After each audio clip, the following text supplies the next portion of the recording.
بسم اللہ الرحمن الرحیم. السلام علیکم ورحمۃ اللہ. کوئی مجھے کنفرم کر دے کہ آواز ٹھیک آ رہی ہے تاکہ پھر اس کو جاری کیا جائے. جی استاد جی ٹھیک آ رہی ہے آواز. چلے بھائی ماشاء اللہ.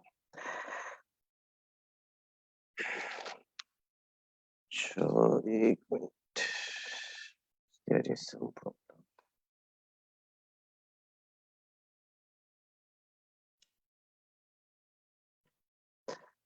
اچھا بسم اللہ الرحمن الرحیم. الحمد للہ رب العالمین والصلاة والسلام علی رسولہ النبی الکریم. تمام شرکائے کورس کی خدمت میں بہت ہی پھر سے سلام.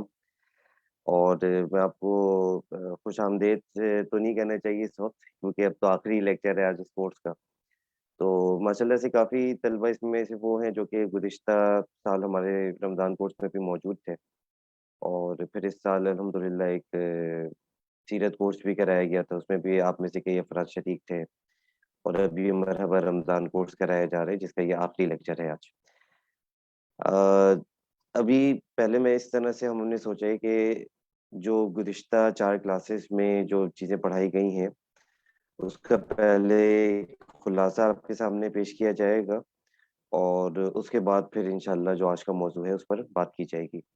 تو جو مرحبا رمضان کورس جو ہم نے رکھا تھا، اس کا بنیادی مقصد یہ تھا کہ ہم رمضان کی بہت اچھے انداز سے تیاری کریں، اور جو ہم آنے والا رمضان ہے جو کہ اگلے چند دنوں میں شروع ہونے والے ہیں انشاءاللہ، تو اس سے خوب تر فائدہ اس سے حاصل کیا جا سکے. تو اس مقصد کے تحت یہ کورس رکھا گیا تھا، اور اس میں گزشتہ 4 دنوں میں 4 لیکچرز ہو چکے ہیں. آج اس کا 5واں اور آخری لیکچر ہے. تو اس کا جو میں مختصر خلاصہ آپ کے سامنے رکھ دوں کہ جو ہمارا پہلا لیکچر تھا وہ رمضان مینجمنٹ کے اوپر تھا کہ رمضان میں کیسے مینجمنٹ کی جائے اور رمضان سے پہلے چیزوں کو کیسے مینیج کیا جائے. تو اس میں ایک بہت اہم بات یہ تھی کہ جو بھی اہم کام ہیں جو کہ عام طور سے لوگ رمضان کے دوران کر رہے ہوتے ہیں، جیسے کہ عید کی تیاری ہے، گھر کی صفائی ہے، کپڑوں کی تیاری ہے، خواتین کی پھر بہت ساری چیزوں کی تیاری ہوتی ہے، تو ان سب کاموں کو کوشش کریں کہ رمضان سے پہلے مکمل کر لیں. اسی طرح بہت سارے رشتہ داریوں کے تقاضے ہوتے ہیں کہ رشتہ داروں سے ملنا ملانا، دوست احباب کے یہاں جانا، ان کے بہت سارے حقوق ہوتے ہیں. تو ان میں بھی کوشش کریں کہ جتنے کام آپ رمضان سے پہلے نمٹا سکتے ہیں اس کو رمضان سے پہلے مکمل کر لیں، اور رمضان میں یکسو ہو کر عبادت کے لیے اپنے آپ کو خاص کریں. اسی طرح خواتین کے لیے خاص طور سے یہ ہے کہ رمضان کے اندر کئی طرح کی چیزیں وہ بنا رہی ہوتی ہیں سحری افطاری میں، اور ماشاءاللہ سے بہت سارا اجر وہ حاصل کر رہی ہوتی ہیں اپنے گھر والوں کی خدمت کر کے۔ تو اس میں بھی ایسی چیزیں جو کہ رمضان سے پہلے بنائی جا سکتی ہیں، جیسے کہ کچھ ریڈی میڈ چیزیں ہیں، کچھ فریز کرنے والی چیزیں ہیں، تو ان کو پہلے سے بنا کے رکھ لیں۔ اور عید کی تیاری کے جتنے امور ہیں، بازار جانا ہے، چیزیں لانی ہے، اور اس طرح کے دیگر امور ہیں، ان کو بھی رمضان سے پہلے کوشش کریں کہ نمٹا لیں ابھی اگلے 4-5 دنوں میں۔ تو یہ تو پہلی اہم بات ہو گئی۔ دوسری بات یہ ہے کہ رمضان کے لیے آپ کو یہ بتایا گیا پہلی کلاس میں کہ رمضان کے ایک نظم الاوقات بنائے، کہ مجھے صبح کیا کرنا ہے، کس وقت کیا کام کرنا ہے، تلاوت کس وقت کرنی ہے، اذکار کس وقت کرنے ہیں۔ تو اس طرح سے اپنا پورا شیڈول بنا لیں گے تو انشاءاللہ بہت آسانی ہوگی۔ اور اس میں خواتین کے حوالے سے ایک اہم بات یہ آئی تھی کہ، اور خواتین کے حوالے سے بھی اور مردوں کے حوالے سے بھی، کہ اپنے گھر میں جو افطاری اور سحری کا جو مینیو ہے نا اس کو بہت ہی آسان رکھیں۔ ایسا نہ ہو کہ سارا دن جو ہے نا وہ سحری اور افطاری کی تیاری میں گزر جائے اور عبادت کا وقت نہ بچے۔ ٹھیک ہے، تو اس کا اہتمام بھی اپنی جگہ پہ ایک ضروری ہے کہ ٹھیک ہے بھائی، روزے رکھ رہے ہوتے ہیں اور جو بھی اس میں ذمہ داری سر انجام دی جائیں گی اس کا اپنا ثواب ہے، لیکن اس میں بہت زیادہ غلو نہ کیا جائے کہ پورا دن اسی میں لگ رہا ہے۔ ٹھیک ہے، اس سے بچا جائے، یہ دوسری بات ہو گئی۔ اچھا، پھر رمضان مینجمنٹ کے حوالے سے ایک بہت اہم بات یہ تھی کہ اس کے اندر جتنی بھی اسکرین والی چیزیں ہیں، یعنی سوشل میڈیا استعمال کیا جا رہا ہے، واٹس ایپ استعمال کیا جا رہا ہے، گھنٹوں گھنٹوں بیٹھ کے جو ہے لوگوں کے اسٹیٹس پڑھے جا رہے ہیں، دیکھا جا رہا ہے لوگوں نے فیس بک پہ کیا کامنٹس کیے ہوئے ہیں، تو بھائی ان سب چیزوں سے بچا جائے، اس کو بالکل الگ رکھ دیا جائے۔ ٹی وی ہے، ٹی وی کے ٹاک شوز ہیں، ان سب کو بالکل الگ رکھ دیا جائے، اور اس کے بعد اس کے جو وقت سارا آپ کا بچ جائے گا اس کو عبادت میں صرف کیا جائے۔ ٹھیک ہے بھائی۔ اچھا، اس میں ایک اہم بات اور یہ تھی کہ بچوں کو بھی عبادت میں لگایا جائے۔ عام طور سے یہ دیکھا جا رہا ہے کہ گھر کے اندر جو والدین ہیں، جو بڑے ہیں، وہ اپنا پورا پورا وقت عبادت میں صرف کر رہے ہیں، اور بچے جو ہے نا ان کی اپنی سرگرمیاں چل رہی ہیں کہ وہ ٹی وی کے سامنے بیٹھے ہوئے ہیں، موبائل لے کے بیٹھے ہوئے ہیں، کارٹونز دیکھ رہے ہیں، وقت کو ضائع کر رہے ہیں۔ تو بھائی بچوں کا بھی پورا اس میں تربیت کی جائے کہ بچوں کو اپنے ساتھ عبادت میں لگائیں جتنا وہ کر سکیں۔ ٹھیک ہے، تراویح ٹھیک ہے وہ 20 رکعت نہیں پڑھ سکتا، آپ 2 رکعت ان کو اپنے ساتھ پڑھا لیں، 4 رکعت پڑھا لیں۔ ٹھیک ہے، تو اس طرح سے ان کا مزاج بنے، تلاوت وہ پورے پارے کی نہیں کر سکتا، آپ ایک رکوع کی تلاوت ان سے کرائیں۔ ٹھیک ہے، تو جتنا بچہ کر سکتا ہے اس حساب سے بچوں کو اپنے ساتھ عبادت میں انگیج کریں۔ اچھا، اس کے بعد پھر ہمارا دوسرا لیکچر تھا وہ روزے کے مسائل کے اوپر تھا، کہ روزے کے متعلقہ جو مسائل ہوتے ہیں، فقہی مسائل ہوتے ہیں، اس پہ کافی تفصیلی بات ہوئی تھی۔ تو اس حوالے سے اگر کسی کا لیکچر وہ مس ہو گیا تھا تو وہ ہمارے فیس بک پیج پہ لیکچر موجود ہے، وہاں سے آپ دیکھ سکتے ہیں۔ الاحسان کورسز کا فیس بک پیج ہے، آپ سرچ کریں گے الاحسان کورسز فیس بک تو آپ کو وہ پیج بھی مل جائے گا، اس میں سارے لیکچرز جو ابھی تک 4 لیکچرز ہوئے ہیں وہ وہاں پہ موجود ہیں۔ اچھا، پھر اس کے بعد پھر 2 لیکچرز ہمارے زکوٰۃ کے اوپر تھے، زکوٰۃ کے مسائل کے۔ زکوٰۃ کیونکہ بہت سارے لوگ رمضان میں ادا کر رہے ہوتے ہیں، وہ کہ رمضان میں زکوٰۃ کو ادا کرنا بالکل بھی ضروری نہیں ہے۔ زکوٰۃ تو اس وقت ادا ہوگی جب آپ کا جو بھی آپ جب بھی صاحب نصاب بنے، جب آپ کا سال مکمل ہو جائے گا تو پھر زکوٰۃ دینی ہوتی ہے۔ تو بہت سارے لوگ ہوتے ہیں اس کو کسی طرح حساب کتاب لگا کے رمضان تک لے آتے ہیں، چلیں وہ بھی کوئی غلط نہیں ہے۔ البتہ یہ ہے کہ جب بھی آپ کا سال پورا ہو رہا ہو اس وقت آپ کو زکوٰۃ ادا کرنی ہوتی ہے۔ تو زکوٰۃ کے مسائل بہت سارے بیان ہوئے تھے کہ کس پہ فرض ہوتی ہے، کس کو دی جا سکتی ہے، کس سے لی جا سکتی ہے، وغیرہ وغیرہ۔ تو وہ بھی جن حضرات کا مس ہو گیا تھا تو وہ پچھلے 2 کلاسز کا لیکچر ہمارے فیس بک پیج پہ دیکھ سکتے ہیں۔ تو بس اب آ جاتے ہیں اب آج کے لیکچر پہ۔ آج کا لیکچر جو ہے ہمارا وہ رمضان کی عبادات کے اوپر ہے، کہ رمضان کے اندر ایک بہت اہم عبادت تو یہ ہوتی ہے کہ آپ روزہ رکھتے ہیں۔ ٹھیک ہے، اصل عبادت تو وہی ہے۔ اس کے ساتھ ساتھ جو ایک اور رمضان کی خاصیت ہے وہ تراویح ہے، کہ اللہ تعالیٰ نے ہمیں ایک تحفہ عطا کیا، ایک تو روزے کا تحفہ عطا فرمایا، ایک تراویح کا تحفہ عطا فرمایا۔ اس کی تفصیلات انشاءاللہ ہم دیکھیں گے آج کے لیکچر میں۔ اسی طرح پھر ایک بہت بڑا تحفہ جو ہمارے امت کو ملا وہ اعتکاف ہے، کہ اعتکاف اسی مہینے میں کیا جاتا ہے، اس کی تفصیل بھی انشاءاللہ ہم دیکھیں گے۔ پھر ایک بہت ہی بڑی نعمت عظمیٰ جس کو کہنا چاہیے وہ شب قدر، اللہ تعالیٰ نے اسی مہینے میں ہمیں عطا فرمائی، جو کہ 1000 مہینوں سے بہتر ہے، یعنی اس میں کی جانے والی عبادت 1000 مہینوں کی عبادت کے ثواب تک پہنچ جاتی ہے۔ تو وہ انشاءاللہ وہ اس کے اوپر بھی ہم آج انشاءاللہ بات کریں گے۔ اور عید الفطر ظاہر ہے جیسے رمضان ختم ہوتا ہے تو اس کی خوشی میں ہم عید الفطر مناتے ہیں، کہ ہم نے اتنی عبادت کی ہے، اس عبادت کے شکرانے کے طور پر سمجھ لیں کہ عید الفطر منائی جاتی ہے۔ تو عید الفطر کے احکام و مسائل کے اوپر بھی مختصر سی بات ہوگی انشاءاللہ۔ چلیں بھائی، اچھا بھائی، تراویح کی فضیلت. تو سب سے پہلے تراویح سے شروع کرتے ہیں. تو تراویح کی فضیلت بیان کرنے سے پہلے ایک بات تو میں آپ کو یہ عرض کروں کہ قرآن پاک میں کئی جگہ پر قیام اللیل کی فضیلت بیان ہوئی ہے، اور آپ صلی اللہ علیہ وسلم کے لیے تو خاص طور سے فرمایا گیا کہ فتہجد بھی نافلۃ لک عسى ان ينفعك ان يبعثك ربك مقاما محمودا، کہ آپ صلی اللہ علیہ وسلم کو فرمایا گیا کہ آپ تہجد پڑھیں، آپ کے لیے یہ نفل کی گئی ہے، اور اور قریب ہے کہ اللہ تعالیٰ آپ کو اس سے مقام محمود عطا فرما دے. اور پھر امت کے لیے بھی یہ فضیلت ہے کہ وہ تہجد پڑھا کرے، قیام اللیل کیا کرے. اور تہجد کو پڑھنا یہ نیک لوگوں کا شیوا ہے کہ اللہ تعالیٰ کے جتنے بھی نیک بندے ہوتے ہیں وہ تہجد کا اہتمام فرماتے ہیں. تو قرآن پاک میں بھی فضیلت بیان ہوئی ہے کہ اللہ تعالیٰ نے فرمایا کہ کیا اللہ تعالیٰ کو پتہ ہے کہ ان ربک یعلم انک تقوم ادنی من ثلثی اللیل ونصفہ وثلثہ وطائفۃ من الذین آمنوا معک، کہ ایمان والوں کا ایک گروہ بھی آپ صلی اللہ علیہ وسلم کے ساتھ راتوں کو قیام اللیل کرتا ہے، کبھی آدھی رات، کبھی نصف رات، کبھی دو ثلث، کبھی ایک ثلث. اور نیک لوگوں کی فضیلت کے اندر یہ شامل ہے کہ وہ راتوں کو اللہ تعالیٰ کی عبادت فرماتے ہیں. اسی طرح سے نیک لوگوں کے فضائل جو سورہ الف لام میم سجدہ میں بیان ہوئے ہیں، وہاں پر یہ بات بیان ہوئی ہے کہ تتجافا جنوبہم عن المضاجع، کہ ان کے پہلو اپنے بستروں سے علیحدہ رہتے ہیں، یعنی اپنے اپنے بستروں پہ وہ سو نہیں رہے ہوتے راتوں کو، بلکہ اللہ تعالیٰ کی عبادت کر رہے ہوتے ہیں. تو اللہ تعالیٰ نے رمضان کے اندر ہمیں بہت اچھا موقع عنایت فرمایا ہے کہ ہم اس میں قیام اللیل کر سکے. ایک قیام اللیل تراویح کی شکل میں، اور دوسرا تہجد کی شکل میں. تو پہلے تراویح کے اوپر تھوڑی سی بات کر لیتے، پھر تہجد کے اوپر بھی انشاءاللہ بات کریں گے. تو رسول اللہ صلی اللہ علیہ وسلم قال من قام رمضان ایمانا واحتسابا غفر له ما تقدم من ذنبی، کہ جس شخص نے رمضان کی راتوں میں قیام کیا ایمان کے ساتھ اور احتساب کے ساتھ، یعنی ثواب کی نیت سے، تو اس کے پچھلے تمام گناہ معاف کر دیے جائیں گے. صحیح مسلم کی یہ روایت ہے. تو یہاں پہ اکثر فقہا کی نے اس کا یہ بات اس کی ٹھہرائی ہے کہ یہاں پر اس سے مراد تراویح کی نماز ہے.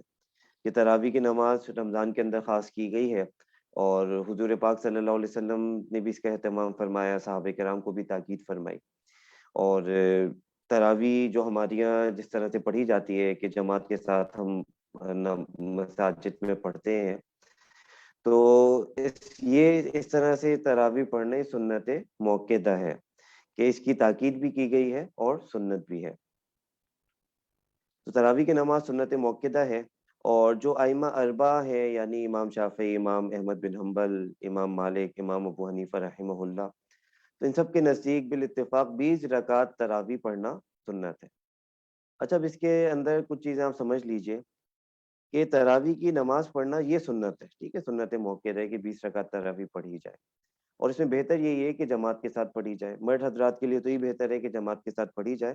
البتہ اگر کوئی اکیلے پڑھتا ہے تو وہ بھی درست ہے، اکیلے بھی تراویح کی نماز پڑھی جا سکتی ہے، اس میں کوئی حرج نہیں ہے. جماعت کے ساتھ پڑھنے میں یہ فائدہ ہوتا ہے کہ ایک پورا ماحول ہوتا ہے، اس میں آسانی کے ساتھ جماعت کے ساتھ ادا ہو جاتی ہے. اگر کوئی شخص انفرادی طور پہ پڑھتا ہے تو عام طور سے یہ دیکھا گیا ہے کہ وہ ایک دن پڑھتا ہے، 2 دن پڑھتا ہے، تیسرے دن اس پہ سستی آنے لگتی ہے، اور پھر وہ گھر میں رہتے ہیں تو سوچتے ہیں کہ ابھی پڑھوں گا، ابھی پڑھوں گا، ابھی پڑھوں گا، اسی میں پوری رات کا اکثر حصہ گزر جاتا ہے اور تراویح کی نماز اس کی رہ جاتی ہے.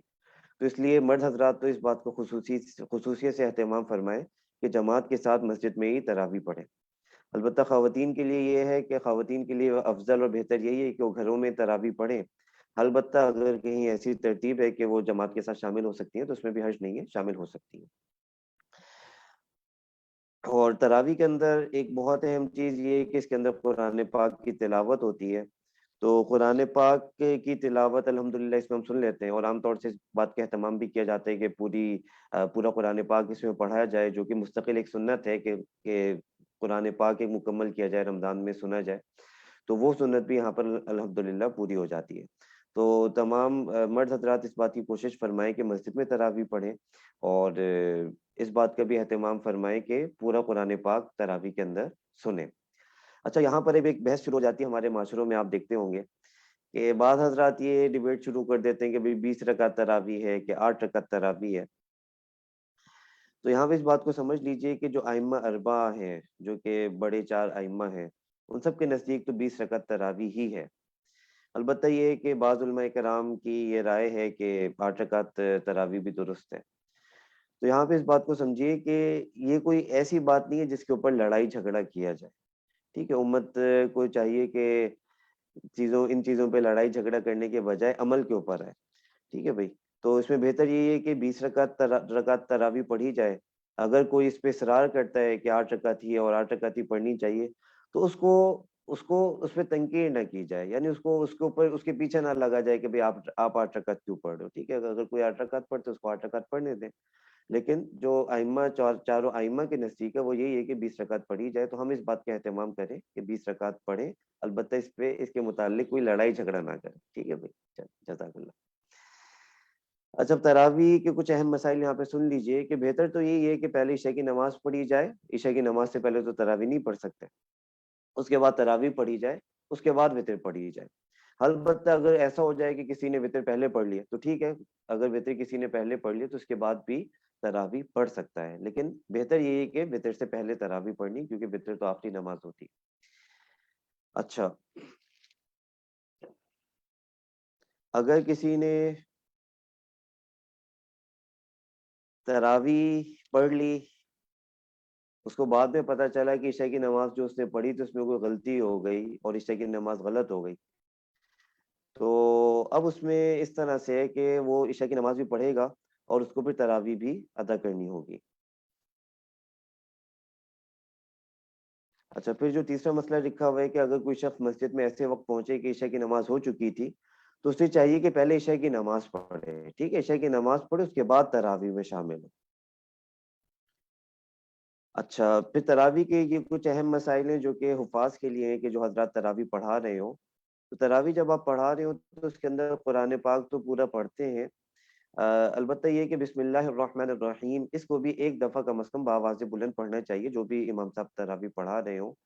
کیونکہ جو احناف کا اس میں موقف ہے وہ یہی ہے کہ بسم اللہ الرحمن الرحیم ایک دفعہ قرآن پاک کا حصہ ہے، تو کم از کم ایک دفعہ اس کو الگ سے ضرور پڑھنا چاہیے. اچھا، رمضان کے پورے مہینے میں تراویح پڑھنا سنت ہے. بعض اوقات کچھ حضرات یہ سمجھتے ہیں کہ ہم نے 10 روزہ تراویح پڑھ لی، 6 روزہ تراویح پڑھ لی، 15 روزہ تراویح پڑھ لی، اب اس کے بعد ہم فارغ ہو گئے، اب کوئی تراویح نہیں پڑھنی. تو بھئی ایسا نہیں ہے، اس کے بعد بھی آپ کو تراویح پڑھنی ہے. ٹھیک ہے، اگر 15 روز میں قرآن پاک آپ نے سن لیا بہت اچھی بات ہے، آپ اس کے بعد بھی لیکن تراویح کو پڑھتے رہیں. جو بھی رمضان کا آخری دن ہے اس وقت تک تراویح پڑھی جائے گی. اچھا، خواتین کے کچھ اہم مسائل ہیں تراویح کے متعلق، تو خواتین والے لیکچر میں بیان کر دیے گئے تھے. البتہ پریزنٹیشن میں ہم آپ کو بھیج دیں گے، تو جو مرد حضرات بھی اس کو دیکھیں تو وہ اپنی خواتین کو گھر میں بتا سکتے ہیں. اچھا، یہ تو کچھ باتیں ہو گئی تراویح کے متعلق. یہاں پہ میں دوبارہ سے تو کچھ تہجد کے بارے میں عرض کروں گا کہ دیکھیں رمضان کے اندر بہت اچھا موقع ہے کہ اس کے اندر تہجد کا اہتمام کیا جا سکتا ہے.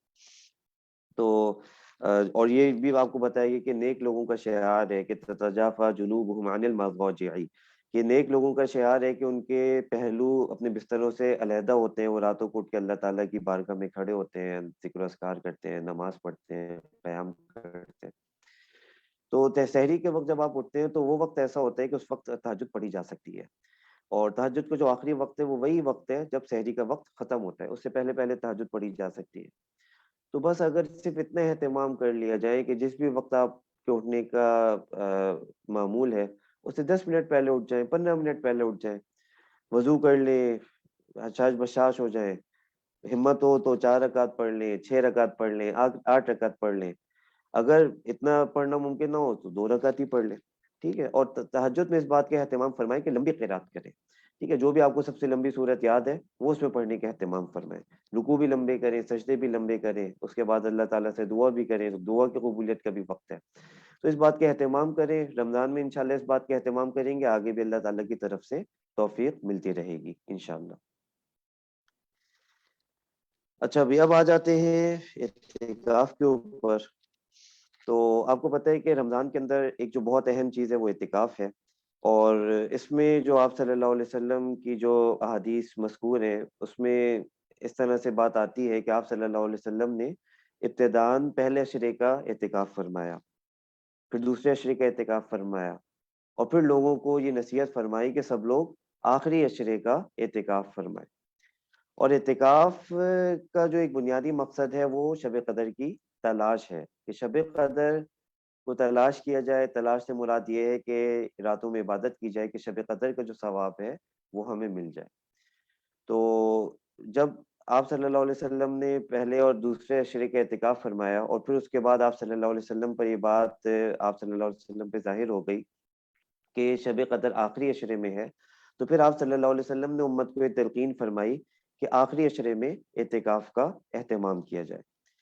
اور یہ جو اعتکاف ہے سنت مؤکدہ علی الکفایہ ہے، یعنی سنت مؤکدہ ہے کہ ایک ایسی سنت ہے جس کی تاکید بھی کی گئی ہے، اور علی الکفایہ سے مراد یہ ہے کہ محلے کے کسی نہ کسی کوئی نہ کوئی فرد اگر اس کو سر انجام دے دیتا ہے تو یہ سنت یہ محلے بھر کی طرف سے پوری ہو جاتی ہے، اور اگر محلے سے کوئی بھی فرد اعتکاف میں نہ بیٹھے تو پھر پورا محلہ اس بات کا گناہ گار ہوگا کہ کسی نے بھی سنت کو پورا نہیں کیا۔ تو اپنے محلوں میں اس بات کا اہتمام فرمائیں، جو بھی محلے کی مسجد ہے، کہ چند افراد کم از کم چند افراد اعتکاف کے لیے ضرور بیٹھیں، ٹھیک ہے، اس بات کا اہتمام فرمائیں۔ اور اعتکاف کی بہت فضیلت ہے، اگر فضیلت نہیں ہوتی تو آپ صلی اللہ علیہ وسلم اس عمل کو کیوں کرتے؟ ٹھیک ہے، تو آپ صلی اللہ علیہ وسلم نے اس عمل کو کیا اور امت کو بھی اس بات کی تلقین کی، تو یہ بہت ہی زیادہ فضیلت والا اور بہت اللہ تعالیٰ کے قرب حاصل کرنے کا ذریعہ ہے۔ تو اس کا اہتمام کرنے کی کوشش فرمائیں، اور دیکھیں اس کے لیے باقاعدہ پلاننگ کرنی پڑتی ہے کہ آپ پہلے سے پلاننگ کریں۔ لوگ کہتے ہیں کہ بھئی ہمیں آفس سے چھٹی نہیں ملتی، یہ نہیں ہوتا، وہ نہیں ہوتا، تو بھی اگر پہلے سے پلاننگ کریں گے کہ پہلے سے اپنی چھٹیاں بچا بچا کے رکھیں گے کہ اس وقت میں اعتکاف کروں گا، تو بہت آسانی سے یہ کام ہو سکتا ہے۔ ٹھیک ہے، اسی طرح بہت سارے کام لوگوں کے ذمے ہوتے ہیں، ان کاموں کو اس طرح سے مینیج کریں کہ اس سے پہلے کر لیں اس کے بعد کر لیں، تو یہ اس طرح سے ہو سکتا ہے۔ تو تمام حضرات اس بات کا ارادہ فرمائیں، کوشش کریں کہ وہ اعتکاف کی کوشش کریں گے، اور اس میں مسنون اعتکاف تو یہی ہے کہ پورے 10 دن کا اعتکاف کیا جائے۔ ٹھیک ہے، اس جو سنت موقرہ جس کو کہا جا رہا ہے وہ پورے 10 دن کا اعتکاف ہے، 21ویں سے لے کے 29 یا 30 جب تک بھی رمضان چلتا ہے۔ ہاں البتہ اگر کوئی یہ مکمل اعتکاف نہ کر سکے تو وہ مختصر بھی اعتکاف کر سکتا ہے، اس کو نفلی اعتکاف کہا جائے گا، کہ 1 دن کا اعتکاف کر لے، 3 دن کا اعتکاف کر لے، 4 دن کا کر لے، یا ہر تاخرات میں وہ اعتکاف کر لے۔ تو اس بات کا بھی اہتمام فرمائیں کہ اگر کوئی پورے مکمل نہیں کر سکتا تو کچھ نہ کچھ کسی نہ کسی درجے میں اعتکاف کا ضرور اہتمام کریں۔ اچھا، اعتکاف کا لغوی معنی جو ہے وہ ٹھہرنے کے ہے، ٹھیک ہے، کسی جگہ ٹھہر کے بیٹھ جانا یکسو ہو کر، تو وہ اعتکاف کا مطلب ہے۔ اصطلاحی معنی میں یہ ہے کہ اللہ تعالیٰ کی رضا و خوشنودی کی خاطر نیت کر کے مسجد میں ٹھہرنا، اور اس کے لیے یہ بھی ضروری ہے کہ اعتکاف ایسی مسجد میں کیا جائے گا جہاں پر جماعت ہوتی ہو، اور اعتکاف کے لیے یہ بھی ضروری ہے کہ ان دنوں کا روزہ بھی مستقل رکھا جائے۔ ٹھیک ہے، تو وہ جو 10 دن ہے ان 10 دنوں کا روزہ بھی رکھا جائے گا، روزہ تو ویسے ہی فرض ہے، اور اعتکاف بھی کیا جائے گا۔ اچھا، اعتکاف کے جو اہم مقاصد ہیں تو ان میں سے سب سے بڑا اور اہم مقصد یہ ہے کہ شب قدر کو تلاش کیا جائے۔ شب قدر کو تلاش کرنے سے مطلب یہ ہے کہ عبادت کی جائے، اور عبادت کر کے شب قدر کے ثواب کو حاصل کیا جائے، یعنی جس کو شب قدر کا ثواب مل گیا اس کو شب قدر مل گئی۔ ٹھیک ہے، جو ہم کہتے ہیں نا اس کو شب قدر مل گئی، تو مطلب یہ ہے کہ اس کو اس کا ثواب مل گیا، اس نے ایسے اعمال کر لیے اس رات میں کہ اس کو شب قدر مل گئی۔ ٹھیک ہے، اس طرح سے یہ بات ہے۔ تو حضرت عائشہ رضی اللہ تعالیٰ عنہ سے روایت ہے کہ نبی کریم صلی اللہ علیہ وسلم دنیا سے رخصت ہونے تک رمضان المبارک کے آخری عشرے کا اعتکاف فرماتے رہے، یعنی تواتر سے آپ صلی اللہ علیہ وسلم کا یہ عمل رہا۔ اور آپ صلی اللہ علیہ وسلم کے دنیا سے تشریف لے جانے کے بعد آپ صلی اللہ علیہ وسلم کی ازواج مطہرات نے بھی اعتکاف فرمایا۔ ٹھیک ہے، ازواج مطہرات اپنے گھروں میں اعتکاف فرمایا کرتی تھی، امہات المومنین ہماری مائیں، اور آپ صلی اللہ علیہ وسلم مسجد میں اعتکاف فرمایا کرتے تھے۔ حضرت عبداللہ بن عمر رضی اللہ تعالیٰ عنہ سے روایت ہے کہ آپ صلی اللہ علیہ وسلم رمضان کے اخیر عشرے میں اعتکاف فرمایا کرتے تھے، صحیح بخاری کی روایت ہے۔ اعتکاف کی اصل روح یہ ہے کہ دنیا بھر سے کٹ کے دنیا کے مشاغل سے نکل کر کاروبار حیات سے کٹ کر اپنے آپ کو اللہ تبارک و تعالیٰ کی ذات کے لیے وقف کرنا، کہ اللہ تعالیٰ کی عبادت کے لیے اپنے آپ کو وقف کر دینا ان دنوں کے لیے، یہ مقصد ہے، یہ اعتکاف کی روح ہے. ٹھیک ہے. تو جب بھی اعتکاف کیا جائے، بھلے آپ کوشش تو 10 دن کی کریں، لیکن اگر 3 دن کا بھی کرتے ہیں، چند دن کا کرتے ہیں، اس کے اندر بھی اس بات کی کوشش ہو کہ دنیا کے مشاغل سے کٹا جائے. ٹھیک ہے. اگر وہاں پہ بھی جا کے آپ دنیاوی باتیں کریں، سیاسی گفتگو کریں، موبائل کے استعمال کریں، تو پھر تو وہ اعتکاف کی روح حاصل نہیں ہوگی. ٹھیک ہے بھائی. تو اعتکاف کی روح کو حاصل کرنے کی کوشش کی جائے. اعتکاف کا حاصل کیا ہے؟ اعتکاف کا حاصل یہ ہے کہ ان 10 دنوں میں ایسی ٹریننگ ہو جائے، ایسی تربیت ہو جائے، ایسا تزکیہ ہو جائے کہ آگے کی زندگی بھی اللہ تعالیٰ کی رضا میں گزرے. اعتکاف کی بنیادی شرائط یہ ہے کہ ایسی مسجد میں اعتکاف کیا جائے گا جہاں پر باقاعدہ جماعت کے ساتھ نماز ہوتی ہو. اور یہ شرط مسجد مردوں کے لیے. ٹھیک ہے. مرد جو ہے وہ مسجد میں ہی اعتکاف کر سکتے ہیں. البتہ خواتین کے لیے یہ ہے کہ وہ گھر کے اندر کوئی بھی ایسا گوشہ جہاں پر وہ عبادت کرتی ہو، یا پھر کوئی بھی گوشہ ایسا بنا لیں جہاں پہ وہ ٹھہر جائیں. ایک کمرہ بھی ہو سکتا ہے، ایک کمرے میں بس اعتکاف کر لیں، اس کمرے میں عبادت کریں، اور اس کمرے سے پھر ان 10 دنوں میں باہر نہ نکلیں. ہاں، صرف جو کچھ طبی تقاضے ہیں، واش روم کے لیے نکلنا، اس کے لیے نکلا جا سکتا ہے. البتہ یہ کہ گھر کے جو دیگر امور ہیں وہ پھر نکل کے سر انجام نہیں دیے جا سکتے. اعتکاف کے لیے یہ بھی ضروری ہے کہ جنابت سے پاک ہو. ٹھیک ہے. جو بھی اعتکاف میں بیٹھے ہو، خواتین کے لیے بھی ضروری ہے کہ وہ حیض اور نفاس کی حالت میں نہ ہو. اگر حیض اور نفاس کی حالت میں ہوں گی تو اعتکاف نہیں ہو سکتا. اچھا، بنیادی مسائل جو ہے اس کا میں صرف خلاصہ بتا دیتا ہوں کہ ایک تو جہاں پہ بھی اعتکاف کیا جائے وہاں سے بلا ضرورت نکلا نہیں جا سکتا. اور دوسرا یہ کہ جو ازواجی تعلقات ہیں وہ بھی ان دنوں میں نہیں کیے جا سکتے اعتکاف کے دوران. اچھا، اعتکاف کے دوران کسی دنیاوی کام میں مشغول ہونا یہ مکروہ تحریمی ہے، یعنی ایک ایسا مکروہ ہے جو کہ حرام کے قریب قریب ہے. ٹھیک ہے. تو وہاں پہ بیٹھ کے تجارت کرنا، آن لائن ٹریڈنگ کرنا، ٹھیک ہے، یہ سب چیزیں بالکل بھی درست نہیں ہے. ٹھیک ہے. آج کل تو بہت ساری چیزیں وہیں پہ بیٹھے بیٹھے موبائل کے ذریعے ہو جاتی ہے، تو وہ سب کرنا درست نہیں ہے. ہاں، البتہ اپنی کوئی ضرورت کی چیز لینی ہو تو وہ اگر منگا کے کسی نے دکھا دی کہ بھائی گھر والے وہ آپ کے لیے عید کا کپڑا لے رہے ہیں، آپ کو دکھا دی کہ بھائی آپ کے لیے عید کا کپڑا لے رہے ہیں، تو ٹھیک ہے، ایسا کچھ کر سکتے ہیں، اس کی گنجائش ہے، ایسے پہ کوئی حرج نہیں ہے. یا پھر آپ نے اپنے لیے مسواک منگا لی یا ضرورت کو کوئی سامان منگا لیا کسی کو پیسے دے کے، تو اس کی بھی درست ہے. لیکن باقاعدہ بیٹھ کے وہاں سے تجارت کرنا یہ درست نہیں ہے. ٹھیک ہے.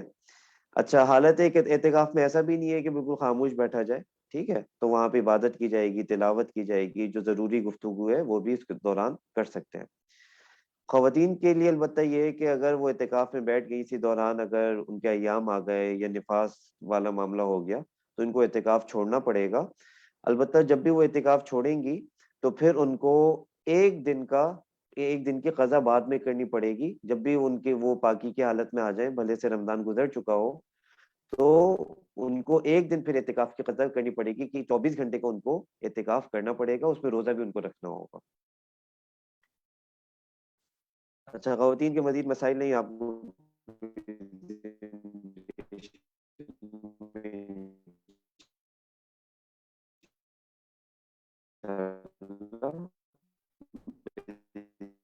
جائیں گے جو گھر کی خواتین کو بتائے جا سکتے ہیں. اچھا، معتکفین کی ہم میں سے ہر فرد کوشش، اور اگر مستقل تو اہتمام کرے، خاص طور سے رمضان کے اندر اس بات کا ضرور اہتمام کرے. تو اس میں دیکھیں، جو پہلی بات لکھی ہے کہ نماز میں تکبیر تحریمہ کا اہتمام کرنا. تو تکبیر تحریمہ کا اہتمام کرنا کہ نماز میں ایسے وقت پہنچا جائے کہ تکبیر تحریمہ کے ساتھ نماز مل جائے. ٹھیک ہے. ہم زندگی میں بھی اس کا اہتمام فرمائے. صف اول میں جگہ پانے کی کوشش کرنا، اس کا بھی اہتمام ہو، رمضان میں خصوصیت کے ساتھ ہو.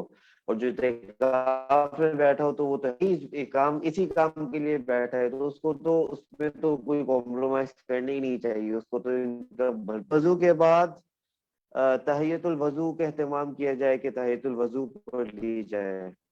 اشراق کے نوافل کا اہتمام کیا جائے تو تمام حضرات اس بات کوشش کریں کہ اشراق کی نماز پڑھیں۔ اشراق کا وقت شروع ہوتا ہے کہ جیسے ہی سورج نکل آتے ہیں نا، اس کے تقریباً 12 سے 15 منٹ کے بعد اشراق کا وقت شروع ہوتا ہے۔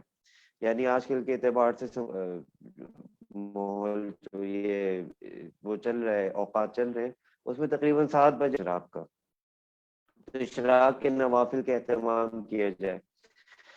چاہے سمجھ لیں کہ تھوڑا سا وقت گزر جائے سورج نکلنے کے بعد، وقت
جی وہ کچھ نیٹ ورک کا ایشو تھا، تو ہم اس کو واپس کنٹینیو کر رہے ہیں وہیں سے جہاں سے ہم نے چھوڑا تھا۔ اچھا جناب، اب تو آواز آ رہی ہے نا؟ جی، تو چارج کے نوافل کا اہتمام کیا جائے، مغرب کے بعد اوابین کا اہتمام کیا جائے، اور اذان و اقامت کے دوران نوافل سوائے فجر کے۔ ٹھیک ہے، جو فجر کا وقت ہوتا ہے نا، یہاں پہ ایک مسئلہ بھی جان لیں کہ جو فجر کا وقت ہوتا ہے، جب سے سحری کا وقت ختم ہوتا ہے طلوع آفتاب تک، تو اس میں بس فجر کی نماز ہی پڑھی جائے گی، فجر کی 2 سنتیں پڑھی جائیں گی اور فجر کے 2 فرض پڑھے جائیں گے۔ ان اوقات میں کوئی بھی نفل نہیں ہے۔ اسی طرح عصر کی نماز جب آپ پڑھ لیتے ہیں اور مغرب کی نماز کے دوران جو وقت ہوتا ہے، اس دوران بھی کوئی نفل نہیں پڑھے جا سکتے۔ ٹھیک ہے، اور مزید بات کیا لکھی ہوئی ہے کہ تہجد کا اہتمام کیا جائے، اس پہ تو آلریڈی بہت بات ہو چکی ہے۔ ٹھیک ہے بھائی، مسجد کے دوران، مسجد کے اندر جب بھی آپ بیٹھے ہوئے ہو اعتکاف کے لیے، تو اس بات کی کوشش کریں کہ اگر کوئی اجتماعی اعمال ہو رہے ہیں، جیسے بیان ہو رہا ہے، تعلیم ہو رہی ہے، کوئی درس ہو رہے ہے، تو اس میں شرکت کا اہتمام فرمائیں۔ فضول گپ شپ نہ کریں، سیاسی گفتگو نہ فرمائیں۔ مسجد کے احترام میں یہ بھی ضروری ہے، یعنی مسجد کا احترام کرنا بھی ضروری ہے کہ کوئی ایسی بات، کوئی ایسی کام ہم سے سرزد نہ ہو جو کہ مسجد کے احترام کے خلاف ہو۔ اچھا، یہاں پہ لکھا ہوا تو یہ ہے کہ موبائل فون کا استعمال کم کریں، تو بہتر تو یہ ہے کہ آپ موبائل فون بالکل بھی استعمال نہ کریں۔ ٹھیک ہے بھائی، اگر آپ اعتکاف میں بیٹھ رہے ہیں تو کوشش تو کریں کہ موبائل کو گھر ہی چھوڑ کے جائیں، اس کو آف کر دیں، گھر میں کہیں رکھ دیں۔ ہاں، اگر بہت ہی ضرورت ہے کہ گھر والوں سے کمیونیکیٹ کرنا ہے کہ بھائی سحری بھیج دو، افطاری بھیج دو، ٹھیک ہے، اگر اس طرح کی کچھ کمیونیکیشن کرنی ہے تو ٹھیک ہے، موبائل پھر رکھ لیں اپنے پاس، لیکن اس کو عام اوقات میں آف رکھیں۔ جب کوئی ضروری بات کرنی ہو، آن کر کے آپ نے مختصر سی بات کر لی، اس کے بعد واپس بند کر دیا۔ ٹھیک ہے، تو جو موبائل کے جو دیگر استعمال ہے نا، سوشل میڈیا کے استعمال، یہ سب چیزیں تو بالکل نہ کریں، اس سے بالکل اعتکاف خراب ہو جائے گا۔ ٹھیک ہے، تو ایسے بالکل بھی نہ کریں، دوسروں کو ایسا کوئی بھی کام نہ کریں جس سے دوسروں کو تکلیف پہنچے۔ اچھا، اب ہم آ جاتے ہیں کہ جو تمام جو اعتکاف کی بات ہو رہی ہے کہ اعتکاف کیوں کیا جا رہا ہے، تو اس میں بنیادی مقصد یہ ہے کہ شب قدر کو حاصل کیا جائے۔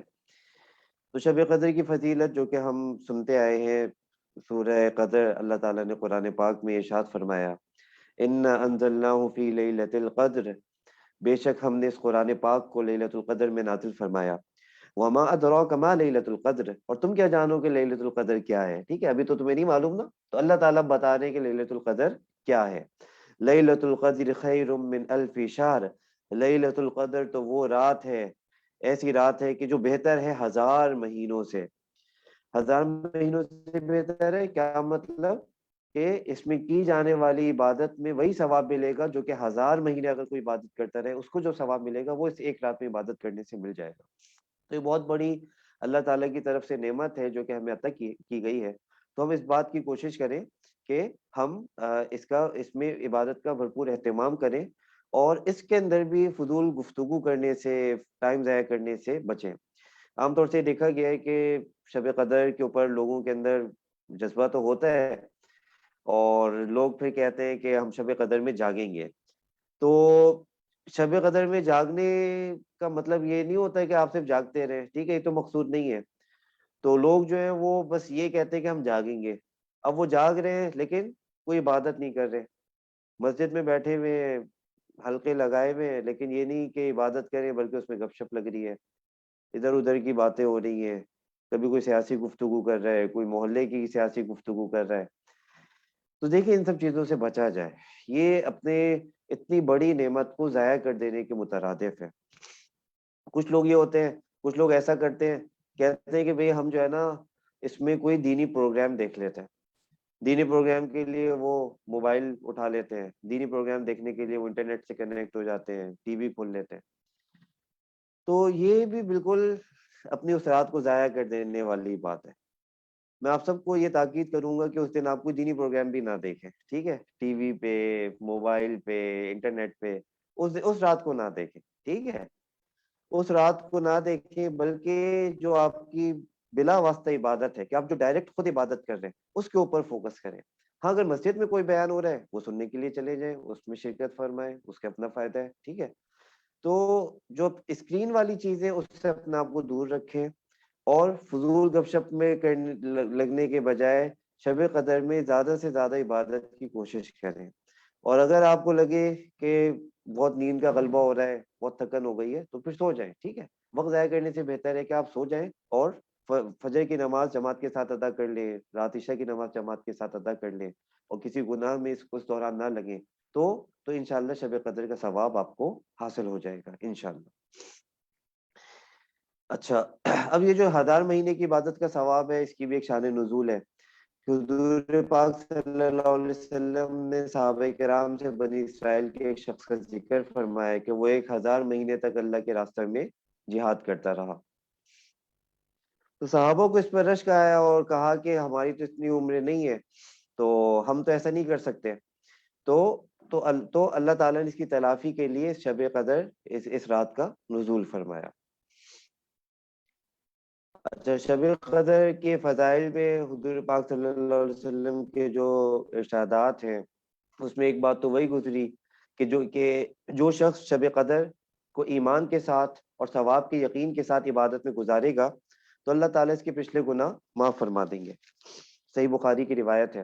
اسی طرح مشکات کی ایک روایت ہے کہ شب قدر میں جبریل امین فرشتوں کی جھرمٹ میں زمین پہ اترتے ہیں، اور ہر اس شخص کے لیے دعائیں مغفرت کرتے ہیں جو کھڑے بیٹھے کسی حال میں اللہ کو یاد کر رہا ہو۔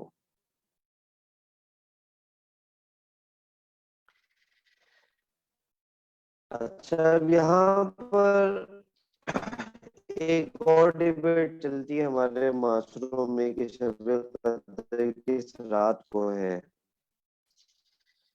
تو اس حوالے سے جو احادیث کے ذخیرے میں ہمیں بات پتہ چلتی ہے، وہ یہ پتہ چلتی ہے تو معلوم نہیں ہے ایگزیکٹ ڈیٹ۔ جن حضرات نے بتائی ہے، بعض صحابہ نے بھی اس کی تعین نیک اللہ والے بھی بتاتے ہیں، تو وہ ان کا مشاہداتی طور پر جو بات سمجھ رہے ہوتے ہیں پھر وہ اس طرح سے بتاتے ہیں۔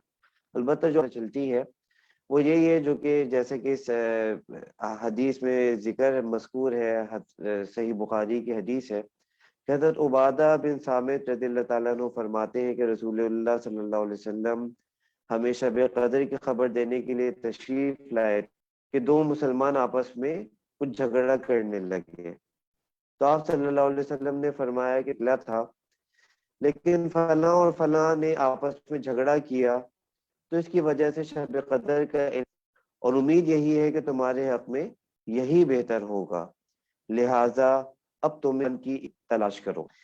تو یہ حدیث جو بیان کی گئی اس میں 3 دنوں کا ذکر کیا گیا ہے کہ 21ویں 23ویں اور 25ویں شب. تو اس کا مطلب یہ نہیں ہے کہ صرف 21ویں 23ویں اور 25ویں شب ہی ہے، بلکہ بہت ساری اور احادیث ہے. صحیح بخاری کی بھی ایک حدیث ہے، بلکہ کئی احادیث ہے جس کے اندر یہ بات بیان کی گئی ہے کہ شب قدر کو آخری عشرے کی طاق راتوں میں تلاش کرو. تو طاق راتوں کے اندر 21 23 25 27 اور 29 یہ 5 راتیں شامل ہیں. اور پھر کچھ ایسی حدیث بھی ہے جہاں پہ 27ویں تاریخ کا ذکر ہے، کچھ ایسی حدیث بھی ہے جہاں پہ 29ویں کا بھی ذکر ہے. تو اگر ہم ان تمام احادیث کو جمع کرتے ہیں تو اس سے پتہ ہی چلتا ہے کہ جو غالب بات ہے وہ یہی ہے کہ 21ویں 23ویں 25ویں 27ویں 29ویں یہ 5 راتیں ایسی ممکنہ راتیں جس میں کوئی بھی رات شب قدر ہو سکتی ہے. تو ہم تو اس بات کا اہتمام کریں کہ ان 5 راتوں میں اللہ تعالیٰ کی خوب عبادت کریں، اور جب 5 راتوں میں عبادت کر لیں گے تو جو بھی شب قدر ہوگی اللہ تعالیٰ ہمیں عطا فرما دیں گے. اللہ کے خزانوں میں تو کوئی کمی نہیں ہے. اور یہ جو بات بتائی گئی کہ تاریخ متعین نہیں کی گئی، تو اس میں بھی امت کے لیے خیر ہے کہ اس طرح سے اب امت 5 راتوں کی عبادت کر لیتی ہے تو بہت زیادہ اجر و ثواب حاصل کر لیتی ہے. اچھا، اب یہاں پہ شب قدر کے اعمال کے حوالے سے کچھ عرض کیا جا رہا ہے کہ شب قدر کے اندر کوئی مخصوص عمل، یعنی کسی مخصوص طریقے سے نماز پڑھنا، یا کسی مخصوص طریقے سے ذکر کرنا، یا کسی مخصوص طریقے سے سب مل جل کے ایک اجتماعی طور پر عبادت کریں، ایسا کرنا ثابت نہیں ہے. صحابہ سے بھی ثابت نہیں ہے، آپ صلی اللہ علیہ وسلم کے اقوال میں بھی یہ بات کہیں نہیں ملتی. تو ایسا کوئی بھی کام نہ کیا جائے، بلکہ یہ ہے کہ اس میں جو بھی عمومی عبادت کے طریقے ہیں کہ قرآن پاک کی تلاوت ہے، نفل نمازیں ہیں، تہجد کا اہتمام ہے، ذکر کرنا ہے، اللہ تعالیٰ سے دعائیں کرنی ہے، مناجات کرنی ہے، تو ان کا اہتمام کیا جائے. ٹھیک ہے، تو یہ ساری عبادتیں جو عام عبادتیں عام زندگی کے لیے ہمیں بتائی گئی ہیں، وہی سب عبادتوں کا یہاں پہ بھی اہتمام کیا جائے. کسی خاص طریقے پہ نماز کا ادا کرنا، کسی خاص ترتیب پہ ذکر کرنا، یہ شب قدر کے لیے ثابت نہیں ہے. البتہ یہ ہے کہ حدیث کے اندر یہ دعا منقول ہے حضور پاک صلی اللہ علیہ وسلم سے. حضرت عائشہ رضی اللہ تعالیٰ عنہ فرماتی ہے کہ میں نے رسول اللہ صلی اللہ علیہ وسلم سے عرض کیا، یا رسول اللہ، اگر مجھے شب قدر کا پتہ چل جائے تو میں کیا دعا مانگوں؟ تو آپ صلی اللہ علیہ وسلم نے ارشاد فرمایا کہ یہ دعا پڑھو، اللہم انک عفو کریم تحب العفو فاعف عنی، کہ اے اللہ بے شک آپ معاف کرنے والے ہیں، کرم فرمانے والے ہیں، تحب العفو فرماتے ہیں، فاعف عنی، بس اے اللہ مجھے معاف کر لے. ٹھیک ہے، چھوٹی سی دعا ہے، اس کو یاد کرنا کوئی اتنا مشکل کام نہیں ہے. تو اس دعا کو یاد کر لے اور کا اہتمام فرمائے، اور اس کا ترجمہ بھی یاد کریں. ٹھیک ہے، ترجمہ بھی ہمیں پتا ہو تاکہ ہم دعا کو حضور کہ ہمارا دل بھی جو ہے وہ اس دعا کو اس کو پتا ہو کہ کیا دعا.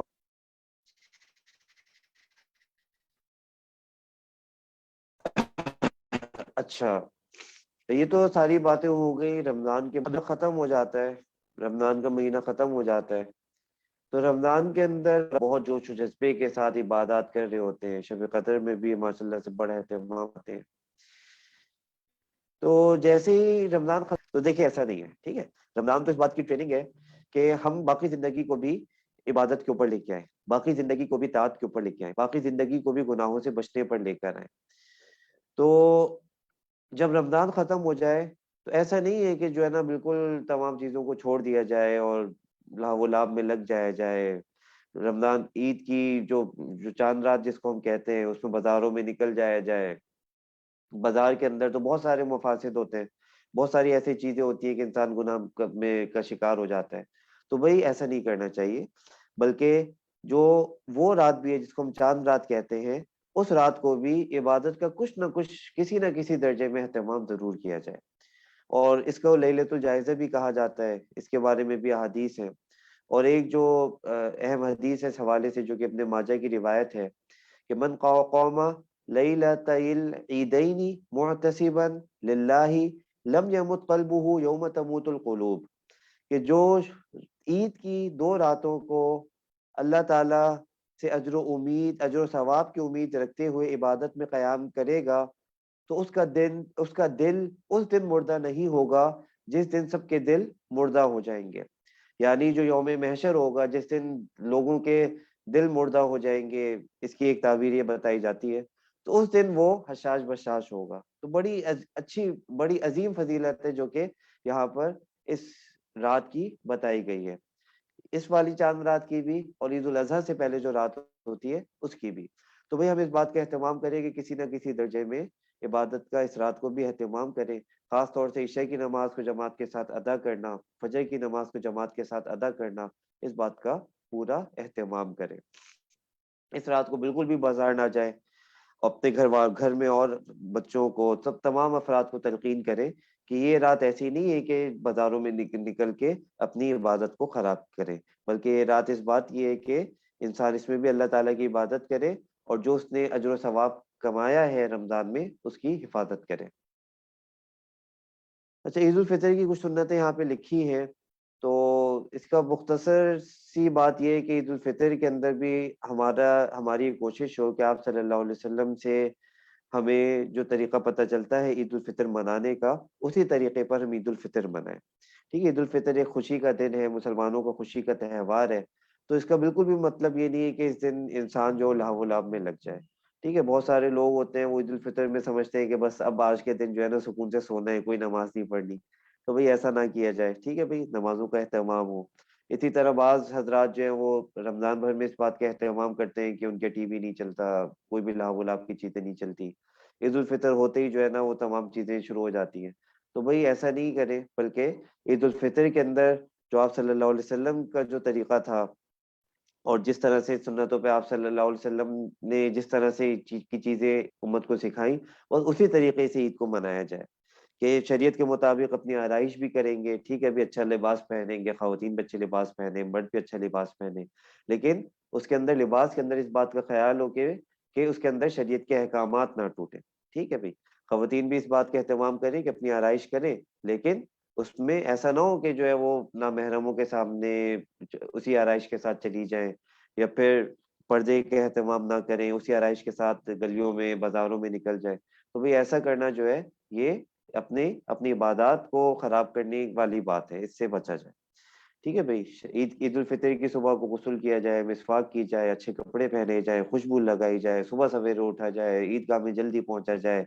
صبح صادق میں کے بعد عیدگاہ میں جانے سے پہلے کوئی میٹھی چیز کھانے کا اہتمام کریں تاکہ اس دن روزہ نہیں رکھا تو یہ بات ہمارے عمل سے بھی ظاہر ہو کہ ہم نے روزہ نہیں رکھا ہوا اور ہم عید منا رہے ہیں.